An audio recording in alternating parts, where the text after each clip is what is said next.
सिर्फ 23 साल का था वो हंसता मुस्कुराता सिख नौजवान, जिसकी मूछें भी अभी हल्की हल्की ही निकली थी, और वो गलवान की लड़ाई में शहीद होकर वीर गति पा गया।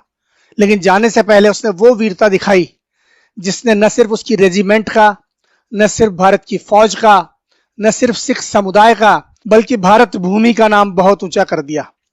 वो था गुरतेज सिंह, जिसने गलवान की लड़ाई में एक नहीं दो नहीं बल्कि पूरे 1 दर्जन चीनियों को मौत के घाट उतारा।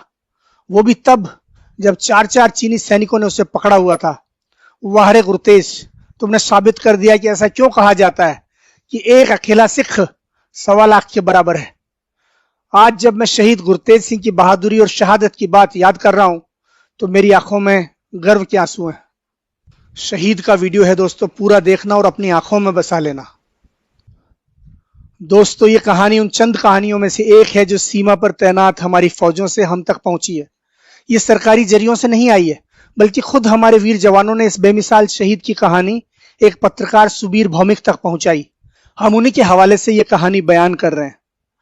गलवान में 15 जून की शाम की घटना तो आपको पता ही है कि किस तरह से हमारे 20 जवानों को चीनी फौज ने धोखे से शहीद कर दिया।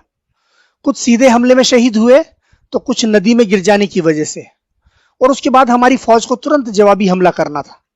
हालांकि उसके पास तैयारी करने या हथियारों की व्यवस्था करने के लिए ज्यादा वक्त नहीं था, लेकिन बिहार रेजिमेंट के साथ साथ 3rd पंजाब की घातक प्लाटून को भी देश की सेवा में बहादुरी दिखाने का मौका मिला। इस प्लाटून का नाम ही घातक प्लाटून है और उसने दिखा दिया कि उसका यह नाम क्यों है। यह प्लाटून बिहार रेजिमेंट की मदद के लिए पहुंची और उसने चीनियों पर वो कहर बर्पा किया कि गलवान की लड़ाई को चीनी फौज सपने में भी नहीं भूल पाएगी। और इस लड़ाई में जो जवान असाधारण वीरता दिखाकर शहीद हुए उनमें से एक था गुरतेज सिंह। जो सिख जवान रेजिमेंट की मदद के लिए दौड़े उनमें 3rd पंजाब घातक रेजिमेंट के साथ साथ मीडियम आर्टिलरी के सिख गनर भी थे। इन लोगों के पास सिर्फ अपनी किरपानें, लाठियां, सरिये और तेज चाकू थे, कोई बड़ा हथियार नहीं। लेकिन वे वीरता के जोश में इतने मदहोश थे कि उन्हें छोटे या बड़े हथियार की कोई परवाह नहीं थी। सब के सब बोले सो निहाल, सत श्री अकाल का नारा लगाते हुए चीनियों पर टूट पड़े।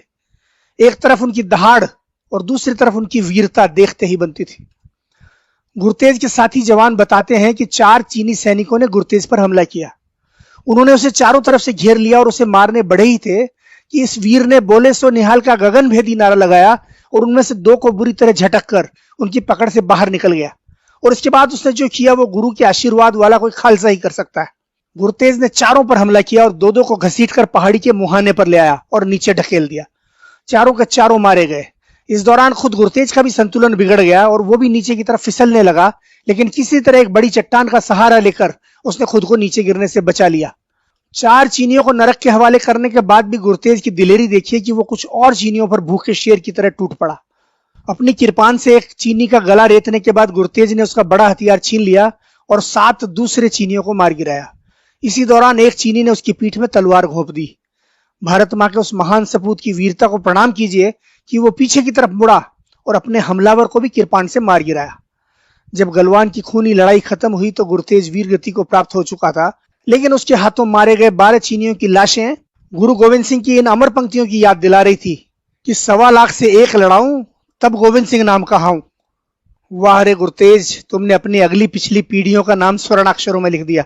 भारत मां के वीर सपूत, तुम वीरता के किस्सों में, किंवदंतियों में, हमारी किताबों में, इतिहास में, फौज की दास्तानों में और दुश्मन की यादों में जिंदा रहोगे।